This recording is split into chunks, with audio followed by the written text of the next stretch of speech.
Stoney Sunday, number 235, and happy Mother's Day. I'm going to take this dab and then tell you why this is a Mother's Day special episode of Stoney Sunday.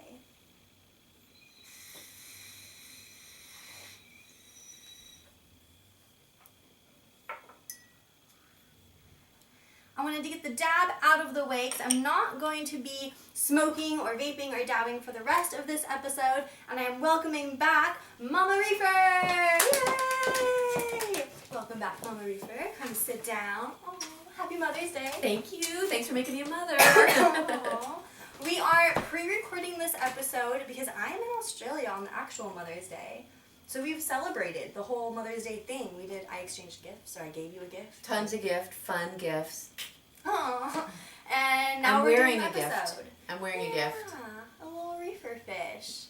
And now we're back. This is the, what did we see? Fourth episode that you've been on, but the 5th year that it's existed. Like there was 2011, 12, 13, 14, and 15. So it's existed now, a Mother's Day special, but this is for 5 years. But this is the 4th one you've been on. One was just like a mom-themed Mother's Day. Absolutely. That happens too. But I'm really excited to have you on here. I think some background information before we jump into questions would really help because not everyone's seen the older episodes. Really? You go see the older episodes. Get on that. Okay. I think it's fun too with me and my mom hanging out. I have a playlist of just the Mother's Day episodes, but I think the history would just include like, do you smoke now? Why don't you smoke? Will we ever smoke together? That type of thing. Go. You know, I don't actually smoke marijuana. I have chosen to be sober for 29 years due to addiction issues.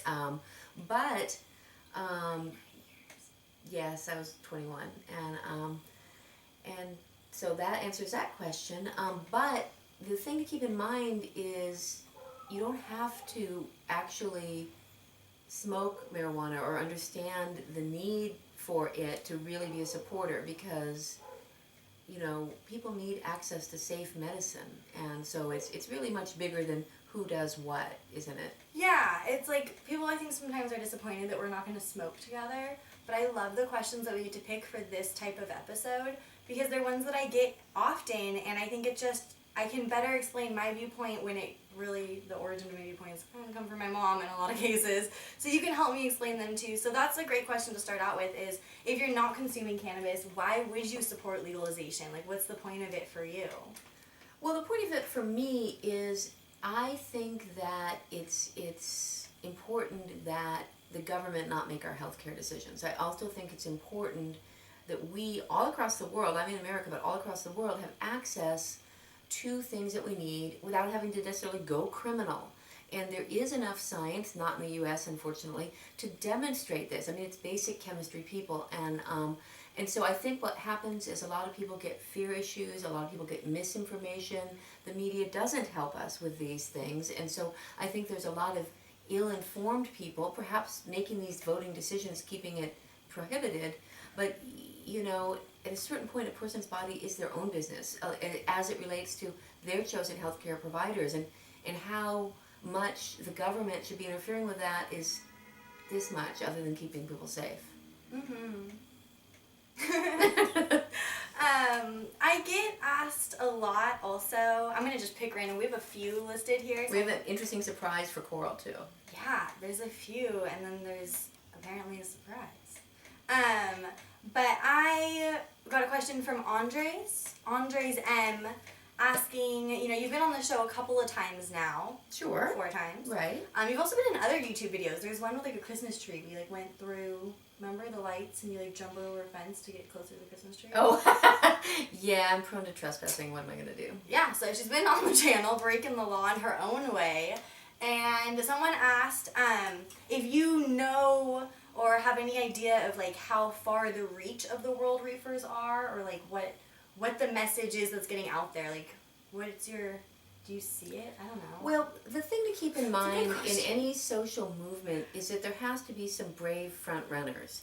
A lot of times there's groundswell where people are feeling and thinking this, and a few people bravely step up at risk, legal risk or whatever, to say, hey people, let's have attention on this inequality. Let's make it happen. Many changes in our culture and in other countries happen through a few good-hearted people willing to take dramatic risks to bring about change. And thanks to technology, our ability to be impactful globally is very different than when I was a young girl. And I love it. I love that the powers that we have to democratize communication, and the few people that do step out and say what they think is important, regardless of what is going on, because the time is always right to do what's right. I didn't say that first, somebody else did.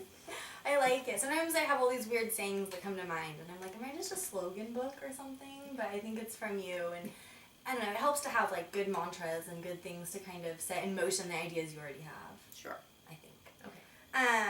Well, I like your support. I really appreciate it. A lot of people wonder, how can my parents support what I do if they don't also smoke weed?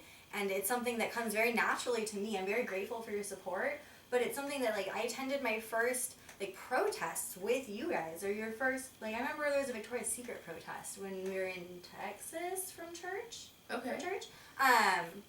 And it's just different rallies, different ways, like there's marches we go to, the Earth Day stuff. I'm doing it tomorrow, by the way, which, not Yeah, the real day, in the because this will be on past Mother's now. Day, sorry. But it's cool. What are you going to do, though? I volunteer with a local beach cleanup thing. So Yeah. And you've done that for so long? Many years. For so long. And there's, like, you literally just go and clean up the beach. I actually coordinate the people and make sure we track it okay. I will pick up the beach, obviously, but I went through some training to be more of a, like, coordinator scenario. Do you sometimes wear costumes? This is a trick question. I absolutely wear costumes. I've dressed up as a jellyfish. Let's just put that on the table. No, there's no available pictures. Next question. Okay. But yeah, I got a lot of my, like, if you see wrong, speak up. Like, you just don't let it slide. Like, just say, if it's, like, don't be just whiny about your own personal life or whatever's going on. But, you know, if there's an unjust issue or if there's something you feel uncomfortable about, speak up about it. And I definitely learned that from you guys. So it doesn't seem that surprising to me that you support what I'm doing. But people are always like, oh, does your mom know, blah, blah. And then this question came up, where did it go? What would my mom's mom think? Because it's Mother's Day. So what would my grandparents think of me smoking pot on the internet? Well, I'm glad you brought that up. My mother, we'll call her, what, Reefer Whatever Helen? you want, yeah, Reefer Helen. Grew up a hippie and had enjoyed cannabis at various points of her life, including growing it. And so, sadly, she died right before Coral. We knew we were having Coral. And I think my mom would have been delighted with what's going on, and at a certain level, you know. But the thing about how do you tell your parents, or what about your parents, at a certain point, whether it's the cannabis issue or not, I think most parents ideally get to a place of acceptance.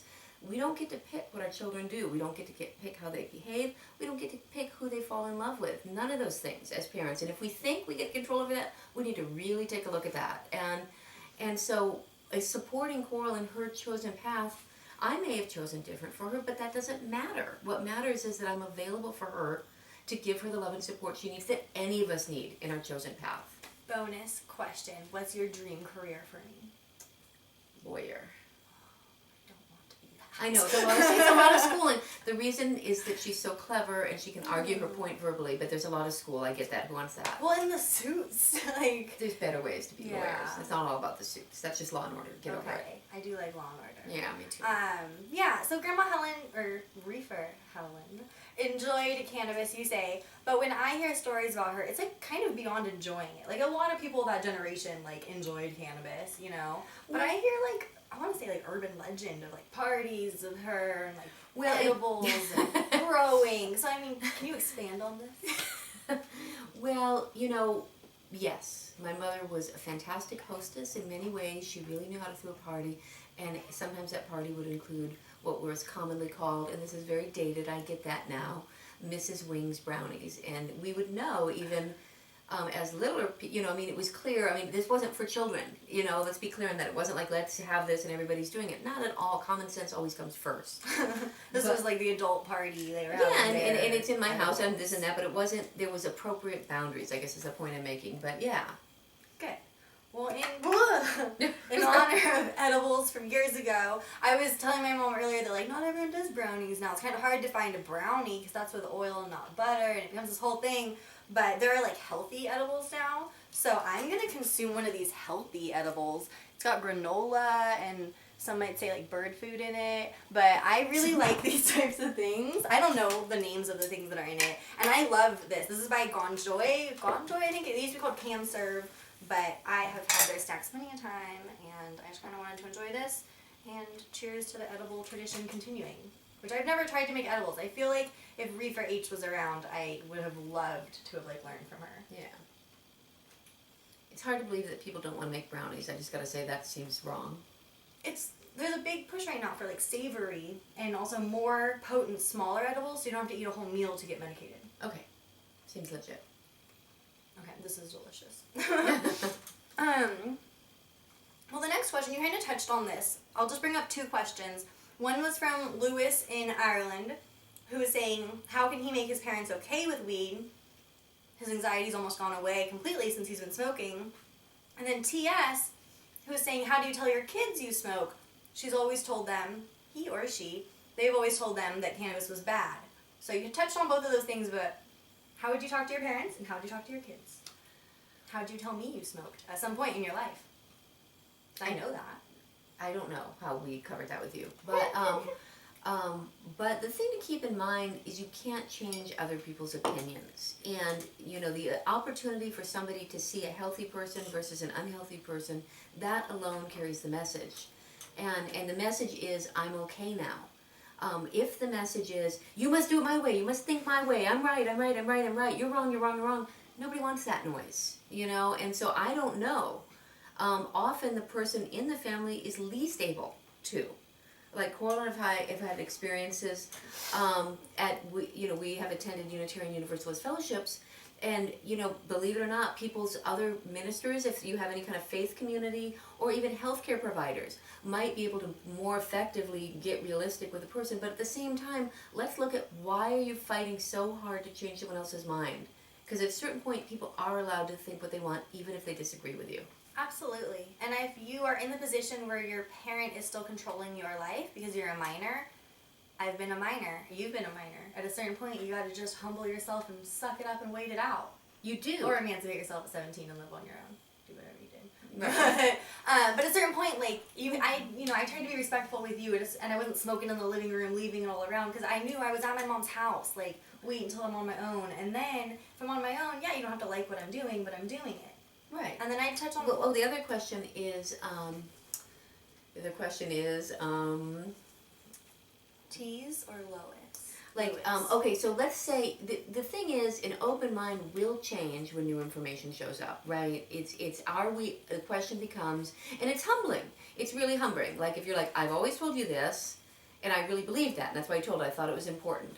But being open to new information, showing a child or a parent that it's okay to change a position. Mm-hmm. I mean, if you do that 20 times all the time, that's a different thing. But in honest considerations, and it may open a discussion to other things that you may have believed once and now are different. The interesting thing about science is something can be really true 10 years ago, really true and factual 10 years ago, and really untrue and factual now, and both of those are correct. Technology has advanced, testing mechanisms have advanced. A lot of people are not okay in the gray area, but you might, maybe if you feel safer, bring it up with some other thing. Like, I used to think this, I now think this, and fly with it that way. But an open dialogue with no expectations is important. We can even use Dr. Sanjay Gupta.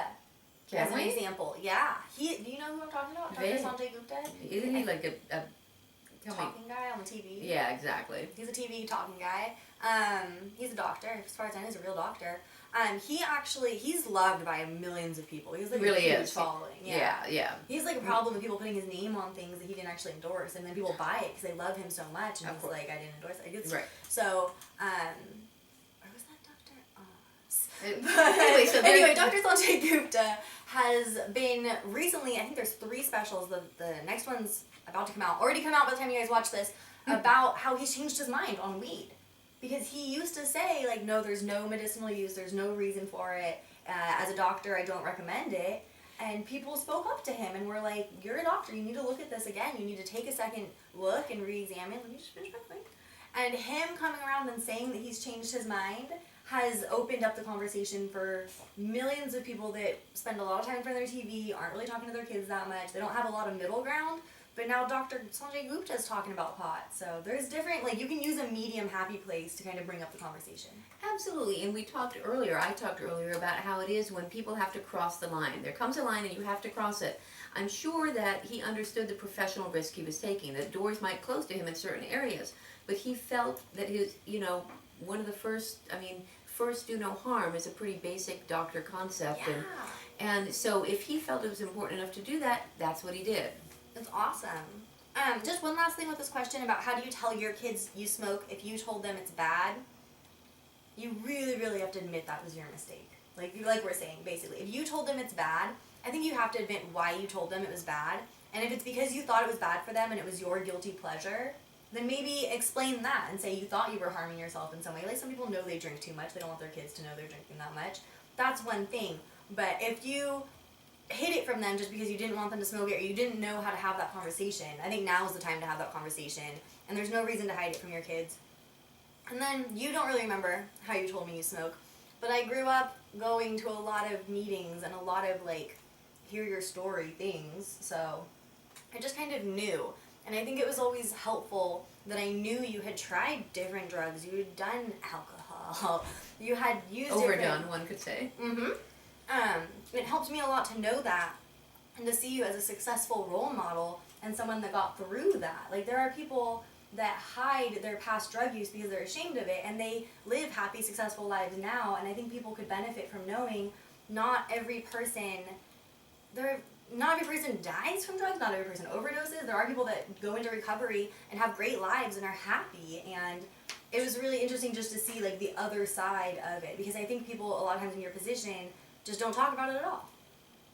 Okay. So thanks for telling me. I was glad I knew growing up. I remember in high school being I knew my mom. It goes back to this deeper thing with how, and every family is different and every culture is probably different, is that many people find the need to parcel information out to children, and I agree with that. At a certain point, a 2-year-old cannot absorb what a 4-year-old, what a 6-year-old, what an 8-year-old can grow. I mean, as adults, as parents, we see and recognize that. But not talking about things that will impact your children and not starting it early enough so that it's not like, oh, hey, you're in high school, I have to tell you stuff. It's something to consider. And the long-lasting effects of deceit. Like once kids or parents find out that there's been this kind of stuff, that's pretty family damaging. Yeah. In my family, it seemed much better to talk about it than to lie about anything. Lies just didn't seem welcome. And there are more awkward conversations, but we got through them. Oh, love fest. Can I give you a surprise right now? Okay. Okay. Wait, is it about the question or is it a surprise? It's sort of a surprise. I was asked for one thing, but I brought up something extra. Okay. Let me see what's the right one. Okay. I'm scared. I won't look at the other things. Okay. There's something going on. Okay. Well, as many of you may know, Coral got her name living in the Caribbean. And while I was there... They were living in the Caribbean. Yeah, and Coral was born there. Yeah. And so I did have to go back to work, as many mothers do when babies are little, but Coral was very much a take-along baby. And she came with me quite a bit. And in fact, I brought this wonderful little picture of baby Coral. Baby Coral. Oh my god, it's so cute. Let's get real close to the camera. Yeah. And this is me, and this is baby Coral down in the Caribbean, and I've just seen off a boat, and that's her in my backpack, and we're smiling and happy. That is awesome. And that's actually a postcard. I kind of like to keep, I don't know if I've said the island I was born on before, but it's a postcard. No, I don't think you said it really. Okay. Maybe you did, I don't know. But I don't really show that around very much. But yeah, it's on a little postcard, so this was in the store? No. Oh, You put the picture on the postcard thing. Aww, that's so cute. You can keep it, but I'm keeping it. That's awesome. Yeah. Look at that happy little face. Did you see that happy little face? She's riding around on her mommy's back. Aww. Yeah. In the Caribbean, in the Virgin Islands. It's pretty exciting. Yeah. That is a cute picture. I thought It's so. for the Mother's Day surprise. Aw, well, a Baby reason Coral. I asked you to look through some pictures and bring some up was because someone, I lost who it was, so if you can screenshot that you asked this first, hit me up. But someone said, like, you haven't, you said you've been sober, not smoking weed for 29 years. Do you have any pictures or, like, stories, adventures from your those days, like when you were smoking? Well, as a matter of fact, I do. Let's see them. Well, I didn't have enough time to find all the pictures, and technology was so sad back then. It's not like we all had them in our phone. Yeah. But besides enjoying alcohol and other marijuana and whatever was available to excess, I went to a lot of rock and roll shows. That was pretty much like this, all of that. And so... What is that, like this? Like we were like this. You and rock and roll shows? And drugs and alcohol. Oh, okay. Yeah. That's my mom. I try and tell people that like, you are a rocker. Like, you, yeah. So it's 100% guarantee that I am higher than anything in this picture. Oh my god! Do you know where you are? I'm at the Dead Kennedys show. Dead Kennedys show? Look at you. Hi at the Dead Kennedys show. That's hilarious. And this is, do you want to say the year or no? Yeah, sure. Okay. This is January of 1984. And for my own personal knowledge, did you date that 10 years later or when you got it? When I got it. She's so good. It's so helpful now. Right? Like, do you get it now? 30 Do you years get it now? later. Do you get it now? Okay. Is that the only picture? Is that what you brought Oh, up? no, there's okay. another. Yeah, awesome. Do you want another baby picture, Coral? The Aw. crowd cheers. The crowd cheers. Because Baby why? Because she was such a pictures. cute baby. But you're not partying in my baby pictures. Of course not. That's, Yeah, that's the only party Okay, picture. that was the only party picture. And one of the reasons is out of respect. Some of the pictures I found involved other people, and I didn't have time to include them. We So can always hey, post their faces later. If we do that again, we'll post a note over their face or something, but Yeah. I didn't have time to get that together. But yes, of course, we had no sense and took pictures while we were loaded. I was gonna say I don't know if people did that while you were loaded. Oh yeah. Okay, and then also. Although you would sometimes get arrested because you would send it out to get developed, and then that turned out badly. Risky days. Yeah. Okay, so yeah, phones changed a lot of things. One question I had back from your teen days. I don't know how timing works out and everything, but did you ever celebrate? You grew up in Santa Cruz. I grew up in Santa Cruz. It's true. I enjoyed celebrating 420 in Santa Cruz. Did you ever celebrate 420 in Santa Cruz? I didn't. And But there was a lot of other different celebrations and stuff. But I don't know if the 420 movement was as strong in 1985. I think it was like the late 80s, early 90s. Yeah. So I can't say that I ever did. It's okay. I will take that torch for you, and I will just enjoy the hell out of it as often as possible. I have been known. Although I choose for my own reasons not to indulge. It doesn't mean that that's all my friends or this and that. And sometimes I will go out and I will tell people while we're out and about, if they care to enjoy drinking, I'll tell them, you are my designated drinker. Interesting. I was at some place where I was a designated dabber. Right. Because they didn't dab. Yeah. I got lots of dabs. It was awesome. Great. Next question. Wait, the baby picture. There was another there's baby another picture. super cute baby picture. Coral is very, very tiny. We're talking about a month or two, I think. Very tiny. And I'll let Coral see it first. Make sure she sees how precious she is. Aww. It's so cute. We're so tropical, right? Like, We're obviously on the I island made those here. curtains, by the way. Whoa! Making curtains and stuff? Well, curtains are so easy that you just hem them. That's true. That's totally true. But that's adorable. And I was just saying the other day that I was born with like dark hair. But then it was blonde while I was growing up. But then it's blondish in this picture. Blonder. Dun dun dun. So It's true. She had this much hair and it was all super dark, and everyone told me it would fall out, and it never did. But you you've said it on the air. You said my hair is brown naturally, and then I was like, it's not brown naturally. Anyway, people always ask me about natural blonde. I totally dyed my hair blonder, but I was still blondish. It was brown. You're blonde as as a little child. and You then get to be blonde. blonde your whole life, no matter what your hair is. Thank you. That's what I'm claiming. Yeah. But not when I was born. I just still had dark hair then. Truly. Maybe you started dyeing it when I was a child. I don't know what I happened. never dyed your hair. I don't know what happened.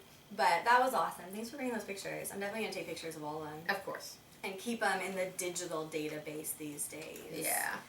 That's awesome. And no Santa Cruz celebrations, but it's okay. No 420 celebrations. Yes. Plenty of Santa Cruz celebrations. Speaking of celebrations, we are pre-filming this, pre-recording. Right. Because I'm going to be in Mardi Gras in I'm in Australia for Mardi Gras, which is a celebration of cannabis. I'm super excited. And someone asked, Token Reefer asked, why aren't you coming to Australia with me? I've asked this question, so I decided Token Reaper, great chance to re-ask it. And why don't you travel more with me? Question mark. Well, Coral's bringing up something we've discussed a lot, and I think she's sad that we don't travel as much. And at a certain level... Now, though, like, I'm 26, yeah. So now I want to travel with her. Right, there's true. There was time when she didn't, but when she was growing up, we traveled together a lot. I took her, she wasn't just a baby when she was a take-along baby. She traveled a lot with me. Take-along baby. And so, you know, the time may come where we do travel. I'm gainfully employed with a woefully small amount of vacation time, and I think it makes Coral sad that I use that to do other things that go with her. There should be, or could be a time that we intersect, because my mom also has, like, a thriving internet passion with photography. Like, Truly. Friends that you talk to all over the world and all over the States. Yeah. So, she does travel. Like, my mom, you go everywhere. And people, like, sometimes people don't get that. Like, my mom travels. That's where I got the bug from. It's true. It's true. Yeah. It's just, we haven't, that's why it's so frustrating to me, because I travel so much. She travels so much. We both have our IRL friends, and, like, we just don't... We need to make it happen, huh? Yeah, honey? we need to have an intersecting trip. And I don't know if you know this, but you named me Coral. And there's a coral sea in Australia, and you can see a bunch of coral if you go scuba diving. You can see coral? I didn't see coral, but you could see coral, the coral sea. So it would be so cool to go there with my mom. So my assistant, Miss Hi Buddy, she's going to be there with me for this trip. Right. But you were invited months before Hi Buddy was asked. And, you know, it's just vacation time, and... you don't want to go. Sweetheart, see how this is. See how this is. Well, who doesn't want to travel to Australia? Well, truly, who doesn't want to travel to Australia? But part of responsibilities is keeping certain commitments. I got the travel bug and my work ethic from you, I think, because I only travel for work, really. I think Bill really modeled a good one. I mean, he didn't do everything right, but that man worked hard. Yeah. People sometimes ask bonus Mother's Day question, but people sometimes ask where is Papa Reefer? And it's weird because Papa was my grandpa. Right. He's awesome. He passed away like also an artist. Let's put that on the table. Yeah, also an artist. And then when it comes to like my father, Reefer, I have my stepfather, who is your husband for 10. We were involved for 16 years. Yeah, involved for 16 years. Married for most of it. And then there's my like father Reefer, who's not really in my life, but he's alive. He exists, you know, like he's there. But then my stepfather is who I think of, like, I grew up with him more. I lived at his house, like, our house. We were all there. Right. And you're right. He did have a really, really strong work ethic. He also was super handy, or is super handy. He just built the deck and stuff. Yeah. The deck is still there. I'm sure, yeah. I remember when he built it, being afraid to stand on it, because I'm like, I don't know about this. And I drive past it now and be like, God damn, it's still there. That's... impressive. Some people have really good skills with technical things and assembling, and I remember you and he would have a time assembling furniture, that you would take you to buy things for your room, and then they would like put together the thing. And what was so cute to me, and Coral will appreciate this, is they would actually like do it by following the directions, like step A, step B, step C. Because that's crazy. Whereas I take a more random approach to these sort of things, and so I was happy to delegate it to those guys. Yeah. And he, by trade, is a mechanic, so, like, it only makes sense that he's super handy and, like... Absolutely. He's just... absolutely. That way. Yeah, and that's a blessing to have in the household, certainly. True story. Yeah. I don't even own a car, and that's still true. So, it's still true. Yeah. Yeah, there's a lot of artists and then just, like, self-motivating people in our family. Well, people that are brave enough to own their own business, work for themselves, step out there, take the risks that come with it, take the pleasures that come with it, that's just a different... Not everybody does that. So, and yay for the freedom. We're not assigned our job, you know? There's one more question I wanted to ask. It's kind of like a heavy-ish question. Ooh, I'm sitting down. Is she getting high? I don't know what's going on. But this one, I got asked very specific to the cannabis industry, and it's how do you deal with misogyny or sexism or discrimination? And to me, it was frustrating to get that question and see it framed in a way of like, this is present in the cannabis industry, why, and how do we fix it? And it's ignoring the fact that that's prevalent across the United States and across the world. I think just being a woman or anyone who identifies as female and a woman can be a difficult experience when it comes to misogyny and sexism. So I don't think you have to be in the cannabis community or industry to have experienced it. And I just wonder if you have any advice while we're here for Ivy Hope, just saying, how do you deal with that in an industry or in a room where you're being professional and Well, let's say this is a hard issue, and it's sad that in this day and age we're talking about it still. But until women and men can walk freely on the street wearing whatever the hell they want, obviously we're gonna have to, because spoiler alert: my mom doesn't care about naked bong hits because like nudity is not something that should be discriminated on. Like, I don't know. Okay, anyway, well, so that's just like a funny thing. We're getting derailed, and it's important that many of us don't recognize it. We were brought up in a culture where it was okay for the focus to be on the woman body. It was okay to have rights to the female body. And we may not recognize when it even happens to us, which is embarrassing and isolating. And so I think it really, the situation, it calls on all of us, because we've read reports of gang rapes in front of 20 or 30 people. We've read reports of things where things were not done. And really, many times, and I still believe this, most people have enough good heart in them. And so when one person calls out this act, that's not the poor person being assaulted. Let's not put it on them at all. They're in the middle of like trying to get some stranger's hand off their breast. Trying to survive. And I'll tell you what, having been at the front of a lot of hard rock concerts and this and that, I had no problem, ideally, putting my foot down on somebody that took liberties, or understanding that just because we're in a crowd, we're pressed up against something to hear some rock and roll, doesn't mean you can be grooving on my butt. That's bullshit, you know? For sure. You don't just let it slide. You You're getting a little loud. Okay. But it's true. I always have a feeling about this too. I care passionately about this because often the victims are in fact victims. They're women or young men or old men or women who what advice can we give to them? Like, you're in that rock concert. How do you step on them literally? Like, what do you do? If you ever see it, say something. You say something out loud so that the other people see it. Hey, is she with you? Why are you handling her like that? And I'm sorry to get loud, but you have to call to attention. You have to give the person a chance to step back. It can get ugly. It can get scary. And I'm not saying to put yourself at risk, but if it happens to you, understand that all of us, women or men, can be in systems, and it's not limited to industries. Many people think the bar and restaurant industry, blah, blah, blah. It's not. There are still times where a woman or a man can have an assaultive situation and not recognize it themselves, be told by people they care about they should brush it off and not care, and this continues the cycle of a violent environment when ideally we're just people being people, and common respect and common courtesy specifically. It's okay to say, may I touch you? It's okay to say that. I love fashion. I see somebody wearing a woolly sweater, a silk sweater, I do want to touch it.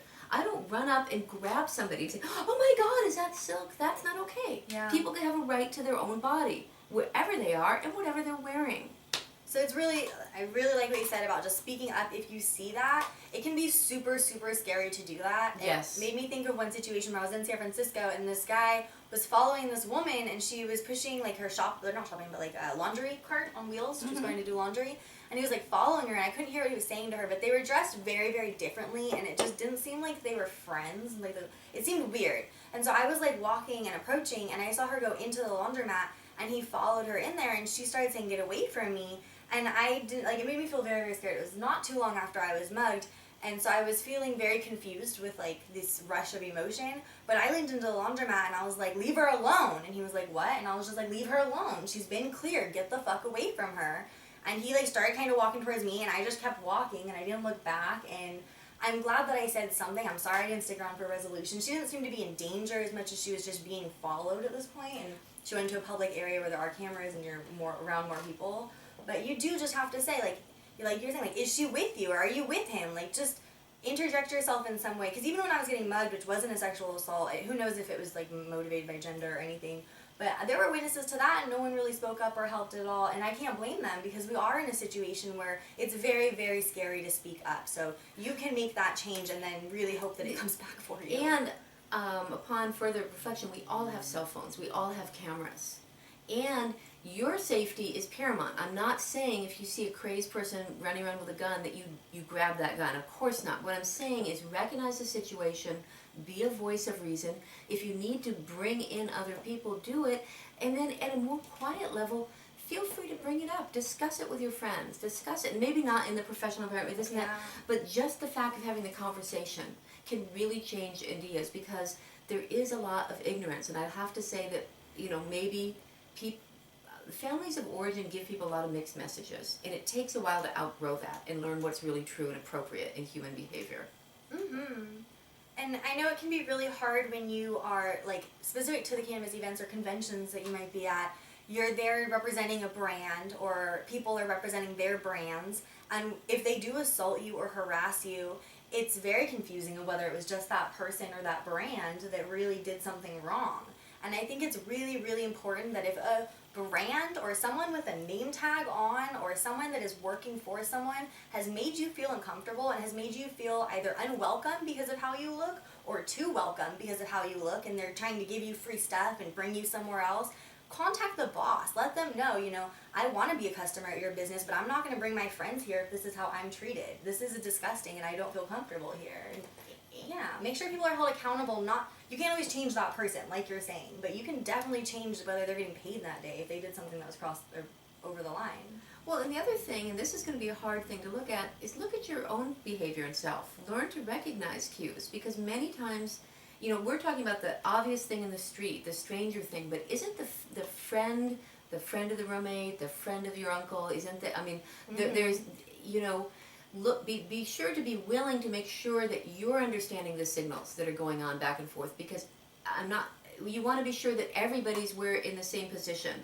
And I'm not saying that, I don't know what I'm saying with it. It just kind of came to me to say that it's important to recognize. It's not just strangers. It's not just people at concerts, for right, sure. And right, and what changes the behavior is the open talking about it. And it's hard, and it's painful, and families don't want to do that.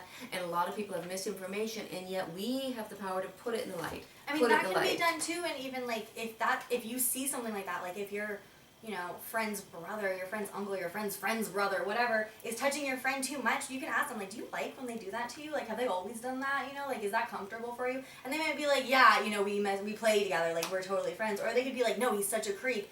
And then you can tell them, like, well, here's some options. Like, let's not foster that behavior. Let's do some things that are different. And maybe they didn't even know that there was another option. So it's true. Like, if you're uncomfortable, not in a professional setting, but in another home or something, you can always just say something. Yeah, and it's not rude. I don't know how much more time we have, Coral, but one thing that I think, and it's not limited to gender, but many women are taught to be nice. Mm-hmm. And it's in situations like this, they're like, well, I don't want to be rude. He's just trying to be nice. Let me finish. And then the thing to keep in mind is it totally is okay. Like, the people that are going to rape you don't care whether you're rude or not, is the bottom line. They're going to rape you. So get out of that situation. That's what I'm saying, is, That's why I'm trying to get to the point. Okay. Yeah, if you need to be rude to get out of a situation save yourself. Do it. Or save time. But I really want to say it's a shame we had to bring up something like this on a Mother's Day episode, but I'm glad we did, because the reality is, you've always told me you decided when you wanted to be a mom.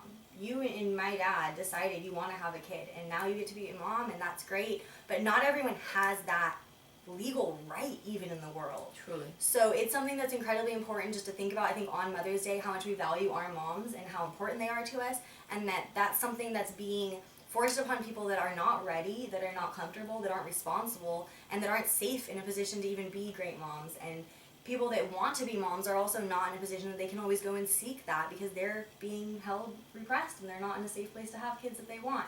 So it's a shame to have to talk about sexism and misogyny on a Mother's Day themed episode, but it's just incredibly important to, I think, honor the women in our lives and the decisions that they made. And let's also keep in mind, well, we're fortunate that we're blood mommy and daughter. There's a lot of women and men out there that have adopted moms and adopted grandmas. Oh, yeah. And so if Mother's Day comes and maybe you don't have your mom right there to give you a hug or this and that, there's women in your life that you can honor. There's plenty of mothering going on. And in fact, feel free. Just honor mother as a concept. It doesn't have to be limited to your blood relations in any way. And there are people that honor their fathers on Mother's Day because they stepped up and did that role. Or their mothers on Father's Day. Yeah. It's just a great chance to step back and give your mom a ton of Lush. No. I did. I was actually going to say. Can I say the brand? Is that okay? Okay. Yeah, I gave my mom a bunch of Lush bath products. I've been talking about them endlessly. But they actually just posted something on their account about a Mother's Day contest, and a dad won part of the contest. Because someone wrote, the hashtag was she is, and that they wrote she is a he, and you know, he was my mom and he stepped up and he did these things, and I wouldn't imagine celebrating Mother's Day without him. And so he won. A bunch of other moms, female moms, also won, but I saw that and was like, go Lush, because they're a European company, which I guess is very progressive in some ways, but then other ways I think of is not that progressive, so I don't know, maybe I'm just American. But I'm super glad you can be back for this Mother's Day episode, 2015. Can't believe it. And I love you. Love you too. Big hug. Happy Mother's Day. Happy Mother's Day. Bye-bye. Stay high. Oh yeah, I'll take one more dab now she's out of here. Let the edibles sink in. I hope you guys enjoyed this episode of Stoney Sunday. It's always sponsored by Bovida, so if I used your question this week and you gave me an email address or a screen name, then I'm contacting you and I'm sending you a goodie bag with Bovida and Humboldt Hemp Wick. And I'm going to go ahead and say thanks again, Mama Reefer, for being on the episode. 5 years now we've done Mother's Day episodes and no plans on stopping.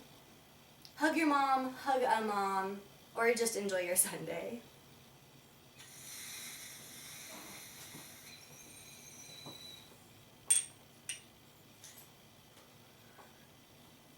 Stay high, you guys.